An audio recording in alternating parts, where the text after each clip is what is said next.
Praise the lord. దేవునితో సమస్తము సాధ్యమే.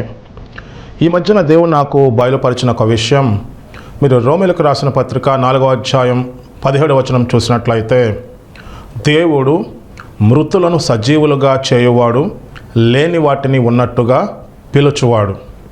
అబ్రహాముకి పిల్లలు లేనప్పుడు దేవుడు ఏం చెప్పాడంటే, నిన్ను అనేక జనములకు తండ్రిగా నియమించితిని.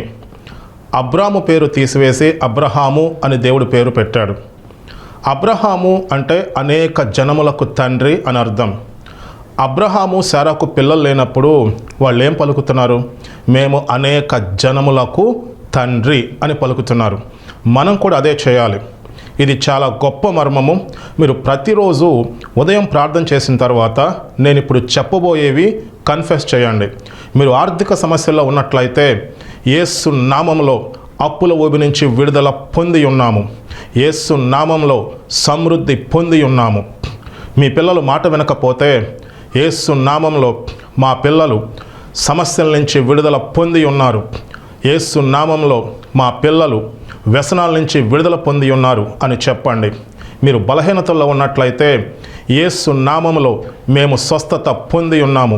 యేసు ప్రభు పొందిన గాయముల చేత మేము స్వస్థత పొంది ఉన్నాము అని చెప్పండి.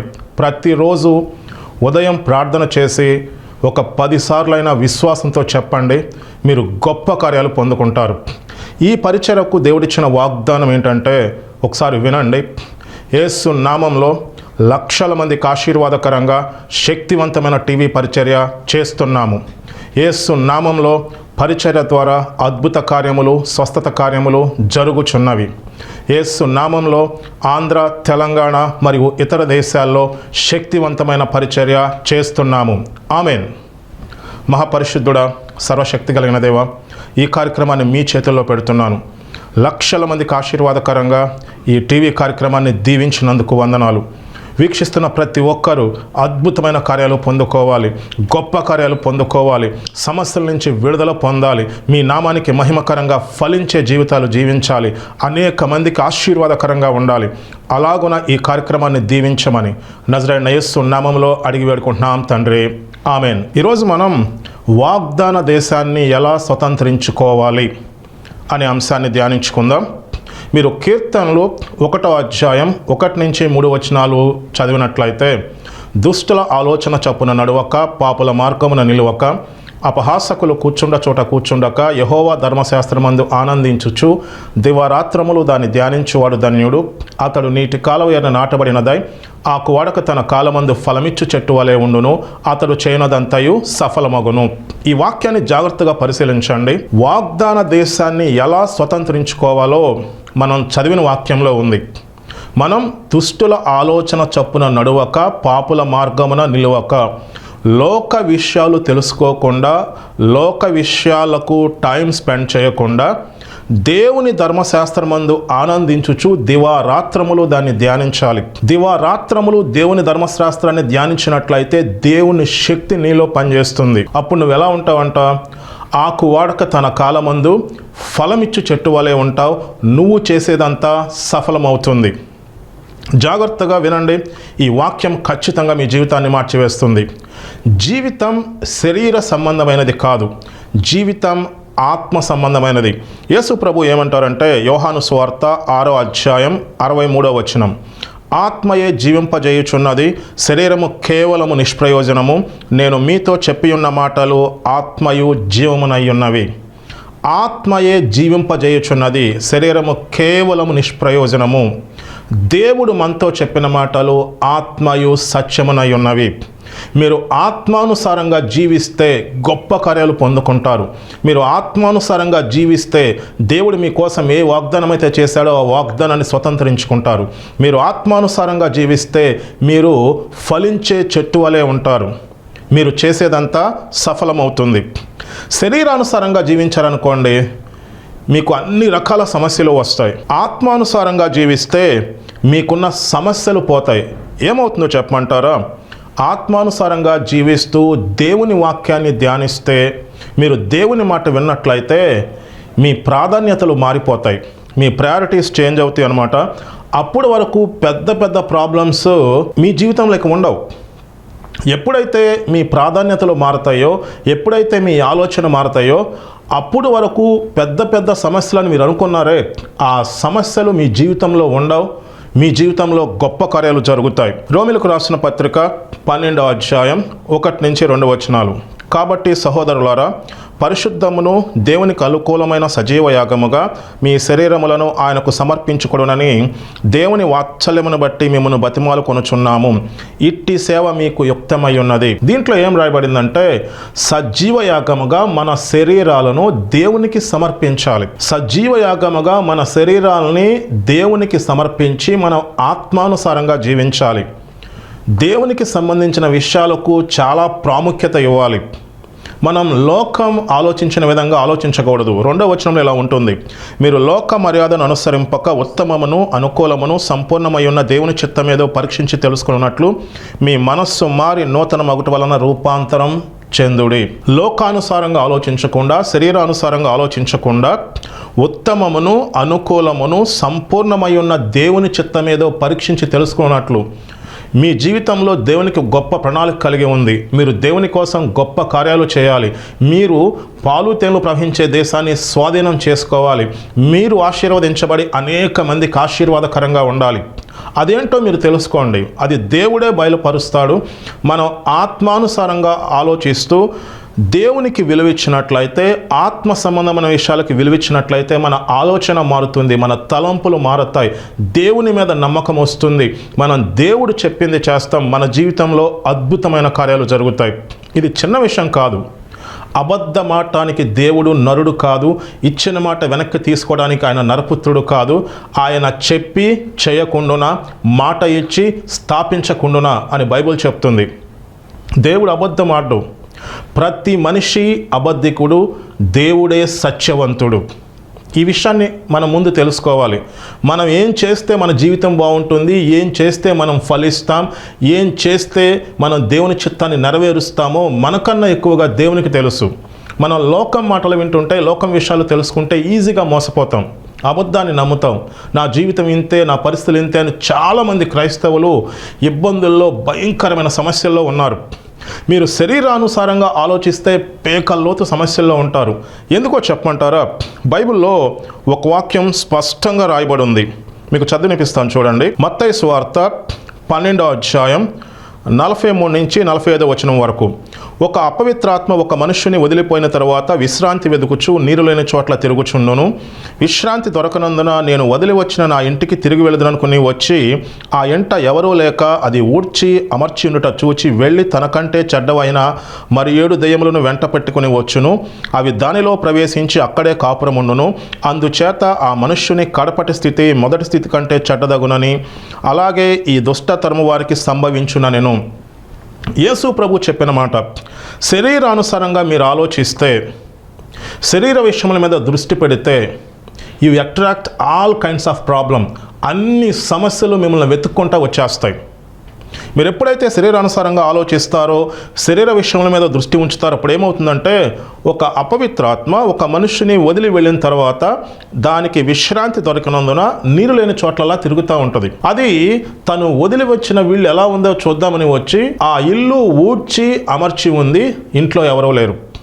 అప్పుడు తనకంటే చెడ్డవైన మరి 7 దయ్యాలను తీసుకొచ్చి ఆ ఇంట్లో ప్రవేశిస్తుంది. ఆ పర్సన్ యొక్క కడపటి స్థితి మొదటి స్థితి కంటే దారుణంగా మారుతుంది. శరీరానుసారంగా ఆలోచిస్తే, చెప్తున్నాను వినండి, అన్ని రకాల సమస్యలు మిమ్మల్ని వెతుక్కుంటూ వస్తాయి. బైబిల్లో ఎంత స్పష్టంగా రాయబడిందంటే, శరీరానుసారులు శరీర విషయముల మీద మనస్సు ఉంచుతారు, ఆత్మానుసారులు ఆత్మ విషయముల మీద మనస్సు ఉంచుతారు. శరీరానుసారమైన మనస్సు మరణము, ఆత్మానుసారమైన మనస్సు జీవమును సమాధానమును అయి ఉన్నది. శరీరానుసారమైన మనస్సు మరణము. మీరు శరీరానుసారంగా ఆలోచిస్తే మీకు ఏ సమస్యకు పరిష్కారం దొరకదు, మీరున్న ఇబ్బందులకి పరిష్కారం దొరకదు, మీరున్న బలహీనతలకు పరిష్కారం దొరకదు. మీరు లోకానుసారంగా ఆలోచిస్తున్నారు, శరీరానుసారంగా ఆలోచిస్తున్నారు, లోకం చెప్పే విషయాలు బలంగా నమ్మేశారు. కాబట్టి మీరేమనుకుంటారంటే ఈ సమస్యలకు పరిష్కారం లేదు, ఈ ఇబ్బందులకి పరిష్కారం లేదనుకుంటారు. శరీరానుసారంగా ఆలోచిస్తే అన్ని రకాల సమస్యల్లో మీరు మునిగిపోతారు, పేకల్లోతు సమస్యల్లో మునిగిపోతారు. ఎందుకంటే శరీరానుసారంగా ఆలోచిస్తూ ఉంటే ఈవెన్ దురాత్మలు కూడా వారిలో ప్రవేశించి ఇంకా ఎక్కువ వాళ్ళ సమస్యల్లోకి తీసుకువెళ్తాయి. మనం దేవుని ఆత్మ చేత నింపబడి ఉండాలి. మనం ఆత్మానుసారంగా ఆలోచించినట్లయితే, దేవుని విషయాలకు విలువ ఇచ్చినట్లయితే, ఆత్మ సంబంధమైన విషయాలకు విలువ ఇచ్చినట్లయితే ఏమవుతుందంటే మనం దేవుని ఆత్మ చేత నింపబడతాం. ఎప్పుడైతే దేవుని ఆత్మ చేత నింపబడతామో అన్ని బంధకాలు తెంచుకుని బయటకు వచ్చేస్తాం, అన్ని సమస్యల నుంచి బయటకు వచ్చేస్తాం, ఊబిలో నుంచి బయటకు వచ్చేస్తాం. స్వస్థత కార్యాలు, అద్భుతమైన కార్యాలు జరుగుతాయి. ఎందుకంటే దేవునికి సమస్తము సాధ్యమే. మీరు ఆత్మానుసారంగా ఆలోచిస్తే తప్ప సమస్యల నుంచి బయటకు రాలేరు. జాగ్రత్తగా వినాలి, ఇది కీ అన్నమాట. శరీరానుసారంగా ఆలోచిస్తే మీరు దేవుని సన్నిధికి వచ్చినా ప్రార్థన చేసినా మీకు పెద్దగా ఒరిగేది ఉండదు. మీకు అన్ని రకాల సమస్యలు ఉంటాయి, అన్ని రకాల ఇబ్బందులు ఉంటాయి, ఏవో కొన్ని పోతూ ఉంటాయి, మళ్ళీ సమస్యలు వస్తూ ఉంటాయి, బంధకాల్లోనే జీవిస్తారు. మీరు ఆత్మానుసారంగా ఆలోచిస్తే మీకున్న సమస్యలన్నీ పోతాయి. ఆత్మానుసారంగా ఆలోచించడం అంటే మనం దేవుని సంబంధమైన విషయాల మీద దృష్టి ఉంచాలి, వాక్యం ధ్యానించాలి, ప్రార్థన చేయాలి, దేవుని మాట వినాలి, మనం యథార్థంగా జీవించాలి, మనం దేవుని పనికి సపోర్ట్ చేయాలి. ఎప్పుడైతే మనం ఆత్మానుసారంగా ఆలోచిస్తామో మన ప్రాధాన్యతలు మారిపోతాయి, మన ఆలోచన మారిపోతుంది, మన తలంపులు మారిపోతాయి. నేను యవన దశలో ఉన్నప్పుడు పూర్తిగా శరీరానుసారంగా ఆలోచించేవాడిని. అన్ని సమస్యలే, అన్ని ఇబ్బందులే, గందరగోళమైన పరిస్థితుల్లో నేను జీవించాను. తప్పిపోయిన కుమారుల్లా మారింది నా పరిస్థితి. అలా మారినప్పుడు లోకంలో ఎంత ప్రయత్నించినా సమస్యలకు పరిష్కారం లేదు. నేను దేవుణ్ణి కలిగి ఉన్నాను, నా సమస్యలకి పరిష్కారం దొరకట్లా. మా ఇంట్లో ప్రార్థన జరిగేది, కానీ నా సమస్యలకు పరిష్కారం దొరకట్లా. అప్పుడు నేనేం చేశాను తెలుసా? ఆత్మానుసారంగా ఆలోచించడం మొదలుపెట్టాను. దేవుని విషయాలకు విలువ ఇచ్చి, దేవుని విషయాలు ధ్యానం చేస్తూ, దేవుని చెప్పిన మాట విని నా జీవితాన్ని మార్చుకున్నాను. ఎప్పుడైతే ఆత్మానుసారంగా ఆలోచించానో కొంత టైం అయ్యేసరికి నేనేమైతే పెద్ద పెద్ద సమస్యలు అనుకున్నానో అవన్నీ పోయినాయి. ఎట్లా పోయినాయి తెలుసా? మన ఆలోచన విధానం మారుతుంది, మన ప్రాధాన్యతలు మారుతాయి. మనం లోకానుసారంగా పెద్ద సమస్యలు అని ఏవైతే అనుకుంటామో ఆత్మానుసారంగా ఆలోచిస్తే అవి పెద్ద సమస్యలు కాదు. They lose importance. అవి అలా పోయినాయి. ఎప్పుడైతే నువ్వు ఆత్మానుసారంగా ఆలోచిస్తావో, ఆత్మ సంబంధమైన విషయాలకు విలువ ఇస్తావో మొత్తం నీ జీవితం మారిపోతుంది, నీ ఆలోచన మారిపోతుంది. జాగ్రత్తగా ఈ మాటలు వినాలి, గుర్తుపెట్టుకోండి. మీరు శరీరానుసారంగా ఆలోచిస్తే అన్ని సమస్యలు మీకే ఉంటాయి. ఎంత ప్రయత్నించినా మీ సమస్యలు పోవు, మీ సమస్యలు పోవటానికి దారి కనపడదు. అదే మీరు ఆత్మానుసారంగా ఆలోచిస్తే మీకు ముందు నుయ్యి వెనక గొయ్యి అయినా సరే మీరు దాని నుంచి విడుదల పొందుతారు. ఇజ్రాయేలు చూడండి, ఐగుప్తు బానిసత్వం నుంచి బయటకు వచ్చారు. ముందు ఎర్ర సముద్రం ఉంది, వెనకాల ఫరో సైన్యం. వాళ్ళు ఏమంటున్నారు? అమ్మో ఇంకా మా పని అయిపోయింది అనుకున్నారు. అయితే దేవుడు అద్భుతంగా ఎర్ర సముద్రాన్ని 2 పాయలుగా చేసి 6 నెలలను వారిని నడిపించాడు. ఫరో సైన్యము ఎర్ర సముద్రంలో మునిగిపోయింది. శరీరానుసారంగా ఆలోచిస్తున్నంత వరకు నీ సమస్యకి పరిష్కారం దొరకదు. నువ్వు ఆత్మానుసారంగా ఎప్పుడైతే ఆలోచిస్తావో, ఆత్మానుసారంగా ఎప్పుడు ఆలోచిస్తావు?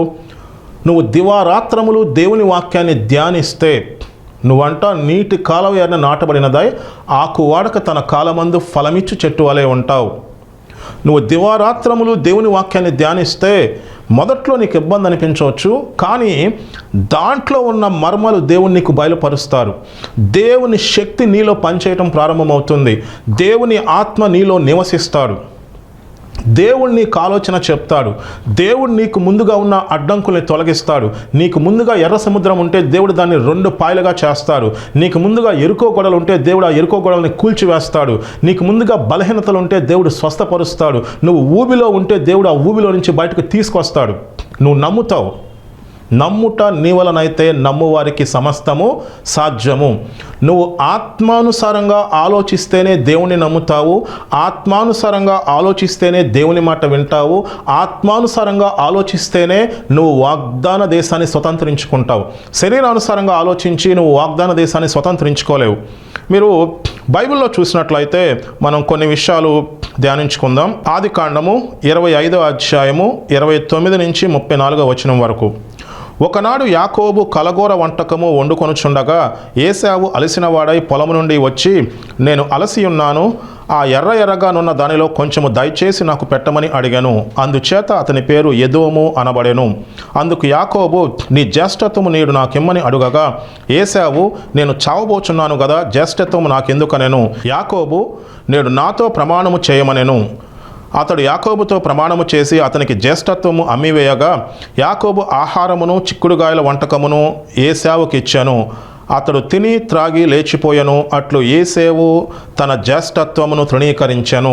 యాకోబు ఏశావు, చూడండి, జ్యేష్ఠత్వము అంటే రెండింతల ఆశీర్వాదం, డబుల్ పోర్షన్ అనమాట. ఉన్న ఆస్తిలో రెండింతలు వస్తుంది.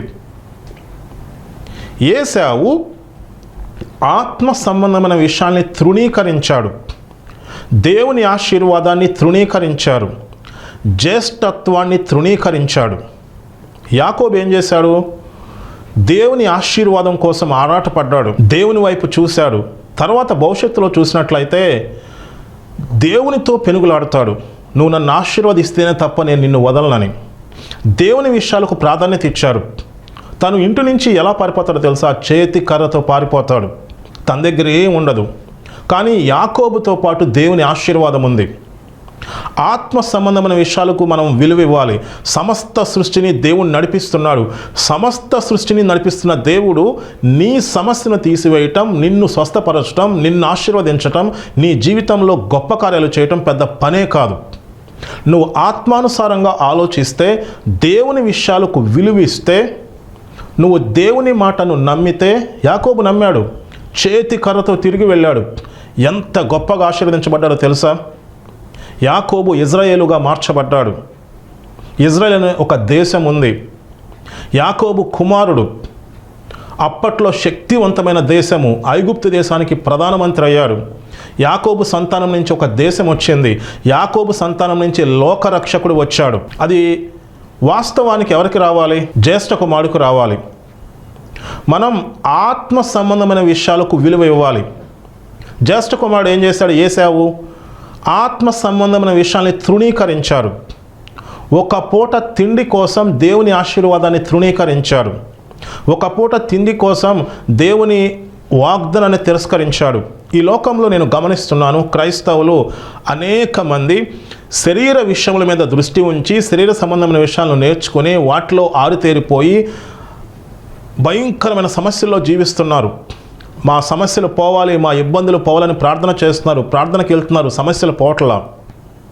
శరీరానుసారంగా ఆలోచిస్తే సమస్యలు పోవు. మనం ఆత్మానుసారంగా ఆలోచిస్తే మనకున్న అన్ని సమస్యలు పోతాయి. శరీరానుసారంగా ఆలోచిస్తే నీకు ముందు ఎర్ర సముద్రము, వెనకాల ఫరో సైన్యం కనబడుతుంది. ముందు నుయ్యి, వెనకాల గొయ్యి. ఇంకా నీ జీవితానికి ఏ పరిష్కారం ఉండదు. కానీ ఎప్పుడైతే ఆత్మానుసారంగా ఆలోచిస్తావో, నువ్వు దేవుని వాక్యాన్ని ధ్యానిస్తావో, ప్రతిరోజు ప్రార్థన చేస్తూ ఉంటావో, నీ జీవితాన్ని సరిచేసుకుంటావో, ఎప్పుడైతే నువ్వు దేవుని పనికి ఇస్తూ ఉంటావో, నువ్వు ఆత్మలో ఎదుగుతూ ఉంటావు. నువ్వు అలా ఆత్మలో ఎదిగినప్పుడు ఏమవుతుందంటే, ప్రియుడా ఆత్మలో వర్ధిల్లుచున్న ప్రకారము అన్ని విషయాల్లో వర్ధిల్లుచు సౌఖ్యముగా ఉండవాలని మీ గురించి ప్రార్థించుచున్నాను. మీకున్న సమస్యలు, ఇబ్బందులు పోవాలంటే ఒక్కటే పరిష్కారం. మీకు సమస్యలు, ఇబ్బందులు ఏ విశ్వాసంలో ఉన్నప్పుడు వచ్చినాయో ఆ విశ్వాసంలో మీరుంటే ఆ సమస్యలు, ఇబ్బందులు పోవు. మీరు విశ్వాసంలో ఎదగాలి, ఆత్మలో బలపడాలి. మీరు ఆత్మలో ఎంత బలపడతారో, విశ్వాసంలో ఎంత ఎదుగుతారో అంత గొప్పగా దేవుని కార్యాలు పొందుకుంటారు. అదొక్కటే పరిష్కారం. శరీరానుసారంగా ఆలోచించటం మానేసి, మీకు సమస్యలు, ఇబ్బందులు, భయంకరమైన పరిస్థితులు ఎప్పుడు వచ్చినాయో ఆ స్థాయి నుంచి మీరు విశ్వాసంలో ఎదగాలి. మీరు విశ్వాసంలో బలపడాలి. మీరు విశ్వాసంలో ఎదిగి విశ్వాసంలో బలపడితే మీరు ఆత్మలో వర్ధిల్లుచున్న ప్రకారము అన్ని విషయాల్లో వర్ధిల్లుచు సౌఖ్యముగా ఉంటారు. మీరు కీర్తనల గ్రంథం చదవండి, ఎంత స్పష్టంగా రాయబడి ఉంటుందో.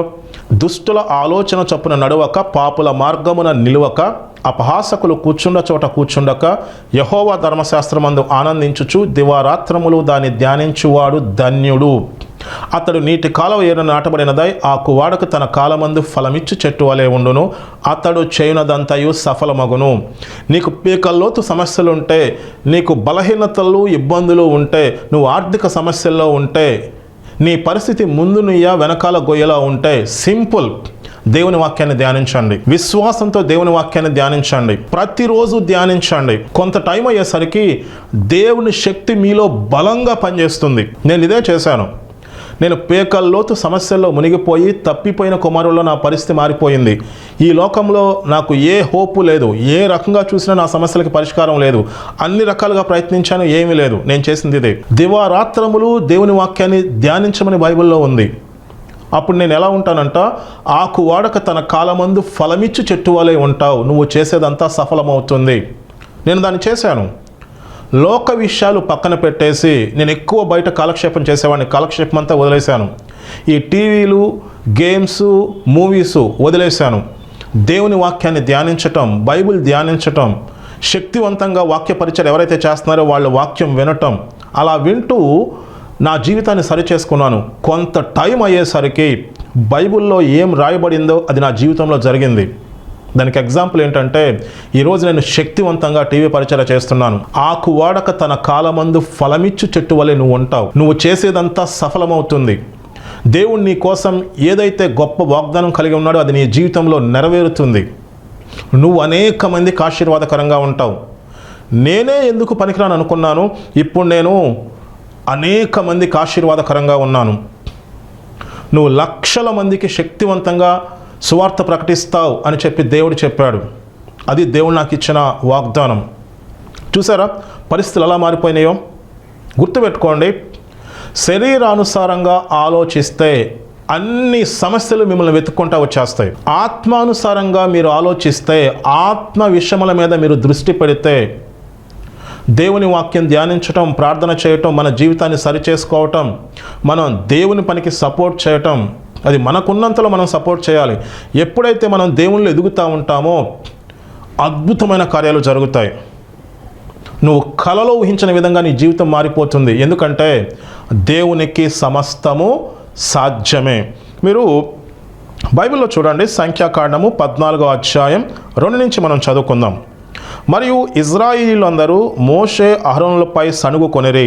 ఆ సర్వ సమాజము, అయ్యో ఐగుప్తులో మేమేలా చావలేదు, ఈ అరణ్యమందు మేమేలా చావలేదు, మేము కత్తివాత పడినట్లు యెహోవా మమ్మను ఈ దేశంలోనికి ఎలా తీసుకువచ్చాను, మా భార్యలు మా పిల్లలు కొల్లపోవుదురు, తిరిగి ఐగుప్తునకు వెలుట మాకు మేలు కాదా అని వారితో అనిరి. వినండి ఈ వాక్యాన్ని జాగ్రత్తగా. దేవుడు ఇజ్రాయేలీలని అనేకమైన అద్భుత కార్యాలు చేసి ఐగుప్తు బానిసత్వం నుంచి విడిపించాడు. ఐగుప్తు బానిసత్వం నుంచి వాళ్ళు బయటకు వచ్చేటప్పుడు, ఒకటి, వాళ్ళు బానిసత్వం నుంచి విడుదల పొందారు, మంచి ఆరోగ్యంతో బయటకు వచ్చారు, గొప్ప ఆస్తితో బయటకు వచ్చారు. దేవుడు ఎడారిలో అద్భుతమైన కార్యాలు చేశారు. వాళ్ళు ఎండ దెబ్బ తగలకుండా దేవుడు పగలు మేఘస్తంభం వలె, రాత్రి అగ్నిస్తంభం వలె వాళ్ళకి తోడై ఉన్నాడు. మారా జలాన్ని మధుర జలంగా మార్చాడు. పరలోకం నుంచి మన్నా కురిపించారు. వాళ్ళు మాంసం కావాలంటే దేవుడు ఏం చేస్తాడో తెలుసా? 1 రోజు కాదు, 2 రోజులు కాదు, 10 రోజులు కాదు, నెల రోజులు వాళ్ళకి మాంసం వచ్చేలా దేవుడు చేశాడు. మోషే అంటాడు, అయ్యో దేవా, 30 లక్షల మంది ఉంటారు దాదాపు జనం, ఇంతమందికి మాంసం మనమెలా ఇస్తాం? సముద్రపు చేపలన్నీ పట్టేసినా సరిపోతాయా అంటాడు.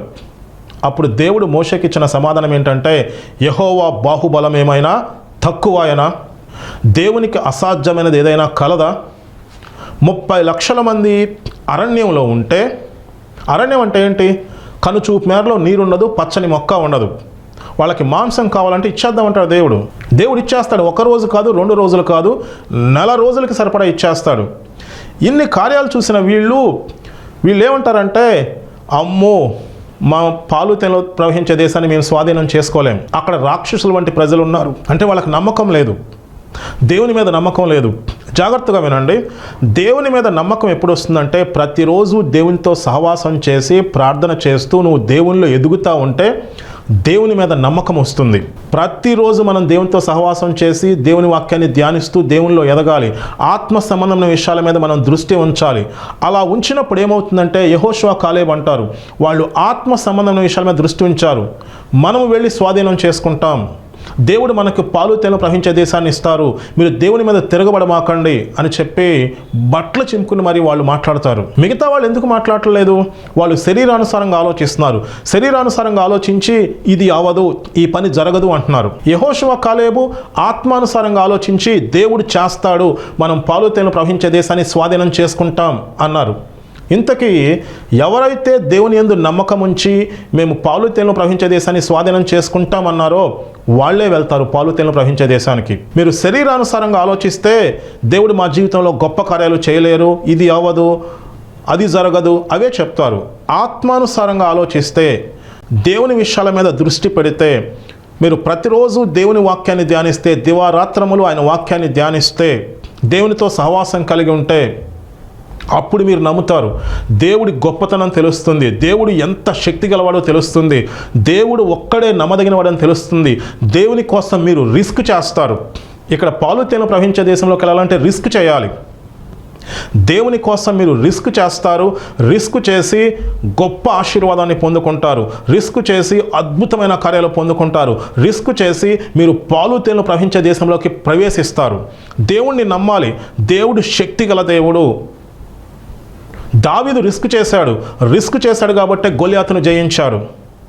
యెహోషువ కాలేబు రిస్క్ చేశారు కాబట్టే పాలు తేనెలు ప్రవహించే దేశాన్ని స్వాధీనం చేసుకున్నారు. నువ్వు దేవుడు గొప్ప దేవుడు అని నమ్మితే నువ్వు దేవుని పనికి ఇస్తావు, నువ్వు రిస్క్ చేస్తావు, అద్భుతమైన కార్యాలు పొందుకుంటావు. నువ్వు ఆత్మానుసారంగా ఆలోచించినప్పుడు దేవుని గొప్పతనం ఏంటో నీకు తెలుస్తుంది. దేవుడు ఎంత శక్తి గల దేవుడో నీకు తెలుస్తుంది. నువ్వు నమ్ముతావు.